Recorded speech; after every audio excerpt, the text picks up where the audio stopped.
पालघर जिल्ह्यातल्या मोखाड्यामध्ये कुपोषण आणि अन्य कारणामुळे तब्बल 600 बालकांचा बळी गेला आणि यानंतर आता सरकारला जाग आली आहे। आज महिला आणि बालकल्याण मंत्री पंकजा मुंडे यांनी मोखाड्याचा दौरा करून कुपोषित कुटुंबियांची भेट घेतली।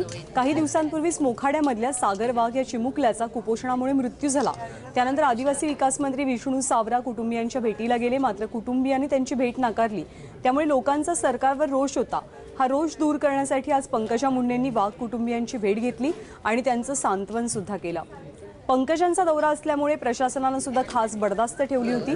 मात्र अशाच प्रकारे कुपोषित मुलांसाठी सरकारने कायम उपाय योजावेत अशी मागणी मोखाड्यातले नागरिक व्यक्त करतात।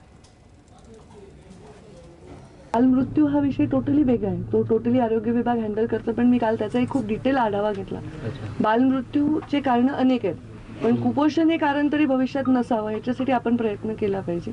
ही पहिली योजना आम्ही सुरू केली आता।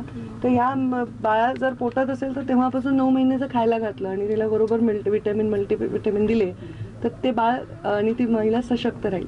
परत ती फीड करताना सुद्धा तिला ते आहार कंटिन्यू केला जाईल आणि तिला ते औषधं दिले पाहिजे।